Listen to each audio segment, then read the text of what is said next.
You ever have one of those moments where your gut speaks before your brain can catch up? That was me right as I walked through the door and caught that faint, unfamiliar scent floating through the house. Not her perfume. Not anything I owned. Just something different. Musky. Masculine. Subtle enough to ignore if you wanted to, but loud if you knew what to listen for. It was a Tuesday. Just a regular, quiet, midweek kind of day. I'd wrapped up early at the office, something about a canceled client meeting that bought me an extra hour. Thought maybe I'd surprise Danielle with some takeout and a lazy night on the couch. We hadn't done that in a while. Funny how life tends to get in the way of the small stuff. I stepped in and saw one plate on the dining table. Just one. Hers. My brow twitched before I even noticed. No second glass. No food for me. Just a finished meal and a lit candle still burning low. That same gut of mine started to whisper. Thought you were working late, I said, voice casual. She appeared from the hallway like nothing was off. Hair still damp from a shower. Lip gloss on. A little too much makeup for someone supposedly wrapping up Excel reports in a cubicle. I was, she said with a smile. Wrapped up early and thought I'd unwind a bit. Unwind. That's what she called it. We made small talk.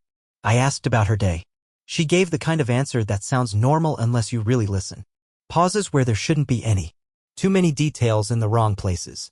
The kind of story you tell when you've already told it in your head 10 different ways. I didn't say anything. Just smiled and nodded, trying to quiet the tornado of questions that was starting to swirl. Maybe I was paranoid. Maybe I was tired. Maybe she'd actually just wrapped up early and decided to light a candle and hum around the house like she used to. But then night fell. She was fast asleep next to me, breathing steady, peaceful. I stared at the ceiling for a while. Tried to convince myself I was just being dramatic. But I'd been married long enough to know when something had shifted. I reached over and gently grabbed her phone. I know. Not my proudest moment. But something about that scent, that silence, it wouldn't let me sleep. Her screen lit up and I scrolled, not looking for trouble, just trying to make the unease go away. Nothing obvious. No text messages. No suspicious photos. Nothing screaming, affair, in bold letters. But then I saw the email. A Lyft receipt from 3 hours earlier. Drop off, Belrose Inn. 20 minutes across town. She told me she'd been at the office. I didn't react. Didn't slam the phone down or wake her up or shout or accuse. I just placed the phone back, turned over in bed and stared at the wall. Wide awake, heart doing that quiet panic thing it does when it's not allowed to make noise. That night I didn't sleep. Not because I'd confirmed anything yet, but because something had changed. Maybe in her. Maybe in me. Maybe in both of us. But I knew one thing, this wasn't the end. It was the beginning. The beginning of a truth I wasn't sure I wanted, but I was going to find it anyway. The next morning felt like a game I hadn't agreed to play. Danielle moved through the kitchen with her usual grace, hair tied up, slippers shuffling softly on the tile. She kissed me on the cheek like she always did, asked how I slept. I told her okay. Lie number 1. She handed me coffee and started talking about her upcoming work week, deadlines, meetings, the usual chatter. I nodded in all the right places, pretending to listen, but my mind was still glued to that Lyft receipt. Belrose Inn. Room number not included. Time of drop-off, 4:47 p.m. She hadn't walked through the door until nearly 7. I watched her pour cereal, talking about how she needed to pick up dry cleaning later. Her voice was soft, casual. Her face calm. If I hadn't seen that email, I wouldn't have thought twice. But once you catch the scent of doubt, it doesn't go away. It lingers. It makes everything feel staged. After breakfast, I left for work, but my head wasn't on the spreadsheets and emails. I was somewhere else, going over every little detail from the night before. Every sentence she spoke. Every second of silence. By lunch, I decided something simple. I needed to see the hotel myself. Just being near it, getting a sense of the place, maybe even talking to someone there, it felt necessary. Not for evidence, not yet. Just to feel like I wasn't going crazy. I told my assistant I needed an extended lunch and drove across town. The Belrose Inn sat off a quieter street, small and unassuming, more business class than romantic getaway. I parked across the street and just sat there for a few minutes watching the entrance. People came and went. Some with suitcases, others without. I imagined Danielle walking through that same door. What was she wearing? Who was she meeting? And why did it feel like this wasn't the first time? Eventually, I got out. Went inside. The lobby was clean, modern. A young guy at the desk greeted me. I pretended to be waiting for someone. Asked about the room service menu. Even grabbed a brochure for a friend. Before I left, I asked, "Hey, do you guys keep a log for guests who get dropped off by rideshare?" He shook his head. Not really. Not unless someone leaves something behind or makes a complaint. I nodded like that made sense and walked out. No proof. No drama. Just more questions. On the way home, I realized something. If I was going to get through this, I'd have to stop assuming and start observing. No accusations. No confrontations. Just a man watching his wife and waiting for the truth to step out of the shadows. Because truth always does. Eventually, I'll be honest, part of me wanted to be wrong. Really wrong. The kind of wrong where you sheepishly admit later. Turns out I was just being paranoid. And you both laugh over pizza and forget it ever happened. But that wasn't happening. Not with Danielle. Not anymore. It had been 3 days since I found the Lyft receipt. And in that time, she had gone back to being pleasant. Not affectionate. Not cold. Just pleasant. She texted me during work hours like usual. Updates about her day. Photos of her lunch salad. Reminders about the dog's vet appointment. All of it seemed like a highlight reel of what normal should look like. But I was seeing it differently now. Not because I wanted to, but because the crack had already formed. And once you see a crack in something you trusted with your whole heart, you don't unsee it. You can't. So I watched. Quietly. Calmly. Methodically. I checked the shared calendar on our phones, something we'd used for years. Dentist appointments. Work meetings. Family events. There it was. A note for Friday. Client dinner. 6:30 p.m. Harmless, right? Until I noticed she hadn't mentioned it. And Danielle wasn't the type to forget telling me about plans. She liked to rehearse the details. What dress she'd wear. Who'd be there. What the client liked to drink. It was part of her process. So why not this time? That evening I made a decision. One I never thought I'd even consider. I called Ryan. My oldest friend. The one who'd been through a rough divorce himself 2 years ago. The kind of guy who kept his ear low to the ground and knew a guy for everything. Mike, he said as soon as he picked up. You okay? No, I admitted. I need to ask you something. Serious. He didn't ask questions. Just said, meet me at Dawson's pub in 30. I sat across from him nursing a soda while he sipped on a whiskey and water. When I told him what I'd found, the Lyft receipt, the timing, the vibe, he didn't give me the usual pep talk or doubt. He nodded like he already knew where it was going. I've got a guy, he said. Of course he did. He helped me when I was dealing with my ex-discreet. Professional. He won't knock on your door in a trench coat or something. Just follows the signs. I jotted down the name and number. Ethan. Simple name. Simple solution, maybe. By the next morning, I called. Ethan answered like he'd been expecting me. Mike, right? Ryan gave me a heads up. Tell me what's going on. I gave him the short version. Danielle. The hotel. The odd dinner planned Friday. He asked a few questions. Clear, sharp ones. What kind of car does she drive? What time does she usually leave work? Do you share phone passwords? Is she the type to notice being followed? I answered them all and he said he'd handle it. Friday night, he confirmed. I'll follow her from work. If she goes where you think she's going, you'll know. The next few days dragged like winter molasses. Danielle kept acting normal, maybe a little too normal. She was cheerful, talkative. She even brought home my favorite beer and suggested we watch an old movie together Wednesday night. I wanted to believe it was guilt working its way out of her. I wanted to believe she was trying to patch something without saying it out loud. But wanting something doesn't make it true. Friday came. She left in a rush around 7:30 that morning. Gave me a kiss. Said, don't wait up. It's going to be a late dinner. I nodded. Be safe. That was it. Ethan texted me at 6:02 p.m. She's just left the office. Following now. I stayed on my couch. TV on but muted. My eyes stuck to the clock. Each minute was a small scream. At 6:55, he texted again. She's at a restaurant. Not a client dinner. I'll get photos. My stomach clenched. At 7:23, she's with a man. Mid-30s. Dark hair. Casual. Smiles a lot. They're on the same side of the booth. At 8:40, they just left. Hugged in the parking lot. She got in his car. At 9:02, checked into a motel outside town. Room 207. I sat in silence. No music. No yelling. Just a stillness that felt like a void opened in the middle of my chest. At 9:45, Ethan sent 3 photos. Her walking beside the man. Her laughing. Her brushing her hair back as they entered the room together.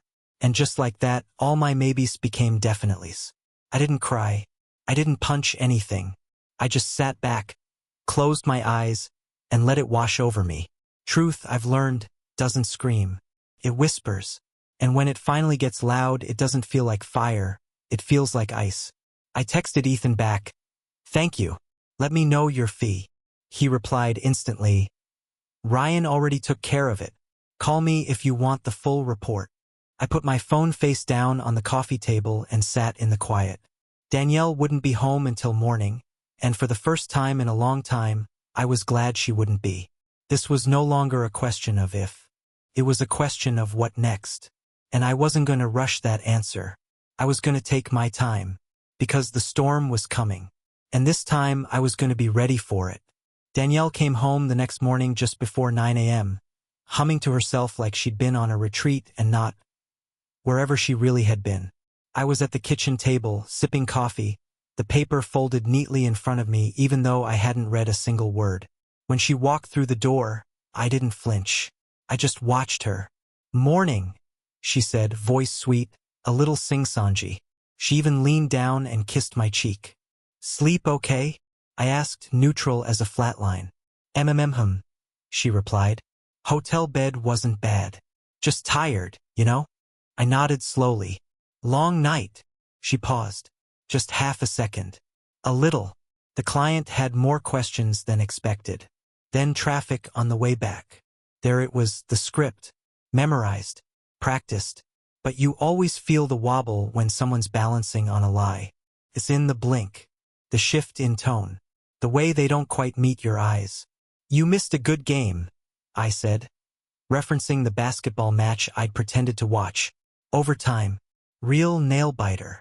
"Ah, really?" she said, grabbing a bottle of water and avoiding my eyes. "I'll catch the highlights later." The air between us was full of static. Smiling static. Domestic static. But under it all was the truth, humming louder by the minute.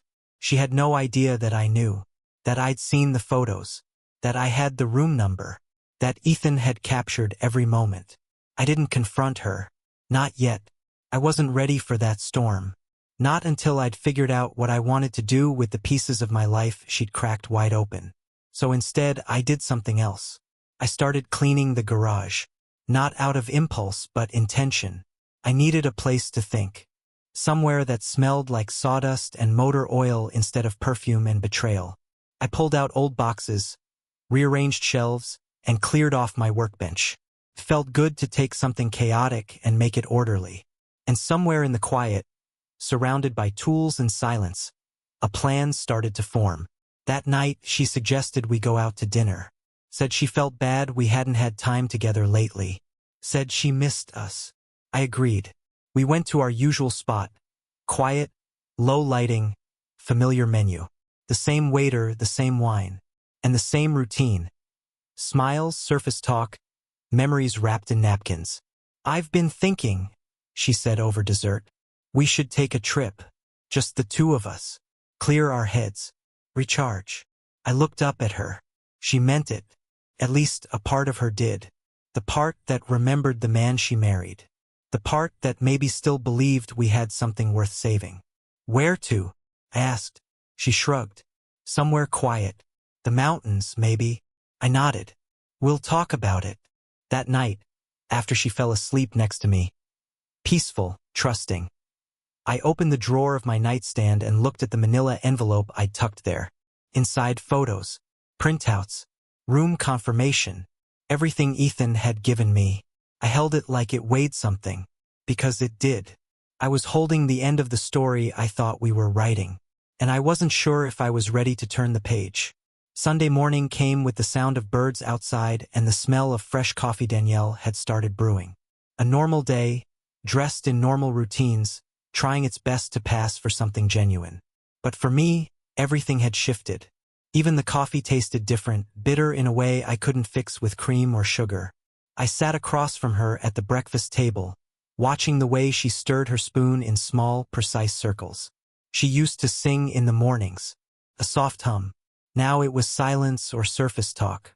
"I was thinking of visiting my sister next weekend," she said. "She's been asking me to come up for a while now. Might do me some good." I took a sip of my coffee. "She's still in Asheville?" "Yeah, just for a night or two." She said it like it was no big deal. But the timing lined up too neatly. A convenient trip, another out-of-town excuse. I didn't press it. I simply said, "Sounds good. Let me know what you need for the drive." She smiled, thanked me, went back to stirring. When she left the room, I took out my phone and messaged Ethan. "She's planning to go out of town next weekend. Can you be available?" He replied a few minutes later. "Already on it." I spent the rest of the day trying to breathe, trying to act normal. I mowed the lawn, washed the car, fixed the loose doorknob in the hallway, anything to keep my hands busy while my heart did gymnastics. What do you do when your whole world becomes a theater? When every hug, every kiss, every love you feels like a performance? Monday rolled around and I started documenting things. Notes on my phone, screen captures, copies of the hotel receipt Ethan had sent, times, dates, details. Not because I wanted revenge, because I needed clarity. Truth laid out plainly without emotion clouding the facts. Danielle was still being pleasant. She cooked more that week, laughed at my jokes, cuddled up next to me on the couch like old times. I let her. I didn't lean in, but I didn't push away either. And part of me hated how easy it was to pretend. Thursday night, I sat in the garage again, staring at the photo Ethan had taken. Her face smiling, hair back in a clip, eyes crinkled in that way I used to love. Only now it wasn't me making her smile like that. That night, I finally did something I hadn't done since this all began. I cried. Not loud, not messy. Just tears, quiet and slow. The kind that happen when grief shows up without knocking. I wasn't just mourning the betrayal, I was mourning the version of her I thought was real. The version of us I thought I could count on. Friday came. Her bag was packed and waiting by the door. She kissed me like always, said I'll call when I get there, and backed out of the driveway like any other weekend. I watched her go. Then I called Ethan. "She's on the move." "Already following," he said. And that was that. No chase. No drama. Just the slow hum of truth getting closer. I didn't go out that night. Didn't eat much. Just sat in the living room watching the shadows stretch across the walls while the hours ticked by. At 9:36, Ethan texted me she's not with her sister. At 10:12, same guy. Same motel. Room 104. He attached another photo. The same man. Same smile. Her hand in his. There it was. Confirmation again. As if I needed it. As if the hole in my chest needed any more depth. I stared at the photo until the phone dimmed. Then I walked to the bedroom and opened the envelope again. All of it. Spread it out on the bed like puzzle pieces. And somewhere in that mess of dates and details, the answer finally came to me. Tomorrow, I talked to a lawyer. Because pretending wasn't working anymore. Because whatever this was, this marriage, this act, this half-love was already gone. Saturday morning was cold. Not in temperature, but in feeling. The kind of cold that settles behind your ribs and stays there. Danielle had texted me at 8:11 a.m. made it safe. Heading to breakfast with Sarah. Love you. No punctuation at the end. No photo. No trace of truth. I didn't respond. Instead, I put on my jacket, grabbed the folder I'd organized the night before, and headed downtown to meet with the divorce attorney Ryan recommended. Her name was Lisa Park. Office in a quiet building near the courthouse, the kind of place that doesn't advertise. You find it when you're ready to stop pretending. Lisa greeted me with a handshake and a look that said she'd seen this kind of pain before. "Come on in," she said softly. Her office smelled like paper and peppermint. Clean. Structured. I liked that. We sat across from each other, and I told her everything. From the Lyft receipt to the photos. From the late dinners to the fake sister visit. She listened without judgment, just scribbling notes as I spoke. When I finished, she nodded slowly. "You've got a solid case," she said. "You're not here for revenge, I can tell. You want a clean exit. Quiet dignity." I exhaled. "That's exactly it. Do you have kids?" "No." "Joint property?" "Just the house. We bought it together 6 years ago. Mortgage almost paid off. No prenup." She leaned back in her chair. "Well, infidelity doesn't carry the same legal weight it used to. But it can still matter in mediation, especially when there's evidence. And from what you've shown me, you've got plenty. I handed her the manila folder. She opened it, glanced through the photos, the logs, the receipts. Her face didn't change. I've seen worse, she said. But this is enough. What happens next? I asked. I draft the paperwork. You review it. If you're comfortable, we serve her. You'll want to plan how that goes. Some people do it through a process server, others have it delivered when they're not home. Depends on how you want to play it. I don't want a scene. Then we'll do it clean. Quiet. Like a scalpel, not a hammer. I nodded. Thank you. She looked at me, expression softening. I'm sorry you're going through this. But I can promise you, you're doing it right. I left her office just before noon, walking back to my car with a mix of sadness and strange relief. For the first time in weeks, I had a direction. When I got home, I found one of Danielle's books open on the coffee table, a marker halfway through. She had left the television paused on a baking show. Her world, still turning like nothing was wrong. I turned off the TV, closed the book, and sat in silence. Ethan had already sent the full report by email. Everything documented. Timeline, photos, license plate numbers. More than enough. I forwarded it all to Lisa. By Sunday evening, Danielle was on her way home. She texted again. Traffic's not bad. Should be home by 8. Missed you. And I just stared at that message, wondering how many times she'd typed some version of that to cover her tracks. I didn't respond. I didn't have it in me. When she walked in the door at 7:58, she smiled like nothing had changed. Hey, babe, she said, dropping her purse on the bench by the entry. What should we do for dinner? I looked up from the kitchen table. Actually, I already ate. She blinked. Oh, okay. That was it. That was our Sunday night. Her humming in the kitchen. Me staring at a blank screen. Two strangers in familiar roles. I knew she'd feel it soon, that shift, that distance. But I wasn't going to explain it. Not yet. Because I had a date with closure. And she had a meeting coming soon she didn't even know was on her calendar. Monday morning started like most others. Danielle was in her robe, hair wrapped in a towel, sipping coffee like she didn't have the weight of a lie tethered to her every move. She kissed my cheek and said, "Have a good one," just like she always did. And I returned the gesture with a nod, just like I had the last few weeks. Only this time I wasn't going to the office. I drove across town, parked outside Lisa Park's office, and signed the final papers. She slid a copy toward me in a folder marked Service. Once it's delivered, she said, we'll proceed as discussed. You won't have to speak to her if you don't want to. I nodded. Do it today. She made a call while I sat there. Spoke to someone calm and methodical. The process server. Gave them the address, time window, and details. She'll be served this afternoon. Usually takes a couple of minutes. They'll ask her to confirm her identity, hand over the envelope, and walk away. I left with a strange mix of resolve and grief sitting in my chest like opposing forces at war. By 3:10 that afternoon, it was done. I got the text from Lisa. She's been served. Calm. No incident. Let me know if she contacts you. I didn't go home. Not right away. I drove to the park near our neighborhood. The one where we used to walk on cool evenings back when love was easier. I sat on the same bench where we'd once talked about our dreams. A house. Maybe kids. Travel. Growing old together. That man on the bench, me, he felt like a different person now. One who believed in a version of us that never really existed. By the time I got home, her car was in the driveway. I stepped inside and found her in the living room. Envelope in her lap, unread. Her eyes were red, her hands clenched.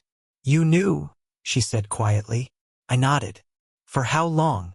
Long enough. She looked down at the envelope like it was burning her. I didn't mean to hurt you. But you did. Tears welled up, but I didn't move to comfort her. That part of me was closed. Why didn't you say something? She asked. Because I wanted the truth. Not the panic. Not the justifications. The truth when it stood on its own. She whispered something I couldn't quite hear. Maybe it was sorry. Maybe it was a prayer. I didn't ask her to repeat it. I'll stay at Sarah's, she said after a long pause. I nodded again. That's best. She stood. grabbing the envelope, and walked to the bedroom, packed in silence. No yelling, no dramatic exit. Just the quiet end of something that had already died long before the paperwork caught up. I stood in the hallway, watching the ghost of a life we built get zipped up into a suitcase. She paused at the door before leaving. I did love you. I believed her. But love without loyalty is just a feeling, and feelings fade. I know, I said. Goodbye, Danielle. She left, and with her went the last piece of the story I thought we were living. Now all that remained was the truth, and the man left standing in it. The first full day without her was quiet. Not peaceful, not painful, just quiet. I woke up before the sun, not because of an alarm, but because silence has a way of shaking you awake when you've gotten used to sleeping beside a lie. I sat at the edge of the bed, staring at the floor, and tried to feel something. Relief? Sadness? Anger? It all blended into one dull ache. The house felt emptier than it should have. Her shampoo still lined the shower rack. Her coat still hung by the door. She hadn't taken everything, just the essentials. Just enough to get by. Like she was still deciding if she wanted to leave fully or just punish me with her absence. But she didn't reach out that day. No texts. No calls. Nothing. I made breakfast, poured coffee, and watched the steam curl into the morning air. It tasted better somehow. Like the first thing I'd had in weeks that didn't carry the aftertaste of pretending. Around noon, Ryan called. You okay? He asked, voice low. Still breathing, I said. That's a start. I told him everything, how it played out, how quiet she was, how final it all felt without a single door slam or shouted insult. He listened the way real friends do without jumping to give advice. Just remember, he said before hanging up, stillness is an emptiness. Sometimes it's just healing in disguise. I wrote that down after we hung up. Didn't know why. Maybe I wanted proof that something wise had passed through my day. That evening I went for a walk. The long way around the neighborhood where the pavement curves past the small pond and the retired couples wave from their porches. It felt strange walking alone, but it also felt honest. I didn't have to pretend to be anything other than what I was, a man figuring out where his life goes now. When I came back, the answering machine light was blinking. One message. Her voice. Hey, Danielle said. I'm staying at Sarah's for now. I'll come by this weekend to grab a few more things, if that's okay. I'll text you first. And I'm sorry. I know that doesn't fix anything. I just wanted you to know. I didn't replay it. Once was enough. I deleted the message not out of spite, but because I couldn't keep letting her voice into a space she'd already left. That night, I sat on the porch with a blanket and a beer. The stars were out, the air cool enough to remind me the seasons were starting to change. I wrapped the blanket tighter around my shoulders and thought about all the things that hadn't changed. I still had my job. I still had my health. I still had my name, my decency, my sanity, and I still had time. Time to rebuild, to rediscover, to remind myself who I was before I started shrinking to fit a life that wasn't honest. I didn't know what tomorrow would look like, but I knew I'd be waking up in a house with no lies left in it. And for now, that was enough. Saturday morning rolled in with a gray sky and that unmistakable hush that comes before a storm, or in my case, a visit. Danielle texted early, just like she said she would. I'll be by around 11 to get the rest of my things. I simply replied, okay. I didn't clean the house or make myself presentable. I didn't light candles or turn on soft music to smooth things over. This wasn't that kind of moment. I left the front door unlocked and brewed a pot of coffee, not for her, for me. I needed something warm to hold onto. At 10:58, her car pulled up. She didn't knock, just stepped in and paused, scanning the place like it had aged in her absence. Maybe it had. Maybe I had. Hey, she said softly. Morning, I replied, not rising from my seat. Danielle moved through the house like a ghost retracing old footsteps. She went to the bedroom first, pulled out drawers like she was afraid of waking something. Folded clothes she probably wouldn't wear again. I stayed in the kitchen. Let her have her space. Every so often, she'd pass by the hallway and glance toward me. I didn't offer conversation and she didn't ask for it. About 40 minutes later, she zipped up her last bag and stood by the door. That's it, she said. I've got everything. I nodded. All right. She lingered like there was one more scene she wanted to play, but the script had already ended. I know sorry isn't enough, she said. You're right. Silence. Heavy but honest. I hope one day you'll find someone who gives you what I couldn't. I already have, I said. Her brows lifted slightly. Myself, I added. Took a while, but I found him again. She gave a small nod, maybe even a half smile, and opened the door. This time she didn't look back. I watched her drive away without the ache I expected. What I felt instead was space. Room to breathe. Room to rebuild. Later that day, I called Ryan. Want to grab dinner? I asked. Sure. You buying? Yeah, I said, smiling. And I might even eat like a man who's free. That night, I laughed for the first time in weeks. Real, full-bellied laughter. The kind that comes from the gut, not from trying to make someone else feel okay. Freedom doesn't always arrive with fireworks. Sometimes it shows up in the quiet after a door finally closes. And when it does, you sit with it, sip your coffee, and say to yourself, this is what starting over feels like. It had been 3 weeks since Danielle walked out of my life for the last time. In that span of days, I relearned things I hadn't thought about in years. Like how quiet a house could be without resentment breathing in the corners. Or how breakfast tastes when no one's lying about where they were the night before. I didn't realize how much of myself I'd loaned out to a version of love that wasn't built to last. And now, I was slowly taking those pieces back. I started small, cleared out the closet, boxed up the last of what she left behind and dropped it at Sarah's place. She wasn't there when I arrived, but I didn't need a face-to-face anymore. Closure isn't always a conversation. It's sometimes just dropping off a box and driving away. Work kept me busy, but not too busy to think. I started staying a little later, talking more with coworkers, even accepted an invite to the gym with Marcus from IT. That man can talk the ear off a statue, but he meant well. I needed more of that. I spent a weekend repainting the bedroom. No deep symbolic color change, just a soft slate gray. Calming, clean, like a reset button that didn't make a sound. I began journaling again. Something I hadn't done since college. Not long entries, just thoughts, questions, reminders. Some days it was just a line, you're still here. That's something. Then one night, while walking through the bookstore, I ran into someone I hadn't seen in years. Michael. I turned, and there she was, Claire. We'd worked together on a community project back in the day. She used to teach art classes at the rec center. We talked for a while. Nothing romantic. Just two people catching up, laughing a little too loudly near the history section. It felt good to be seen without having to explain who I was or what I'd been through. After she left, I sat in my truck for a moment, holding on to that feeling. That maybe, not today, not tomorrow, but maybe there could be someone down the road who didn't know me as the man who got cheated on. Someone who just knew me as Michael.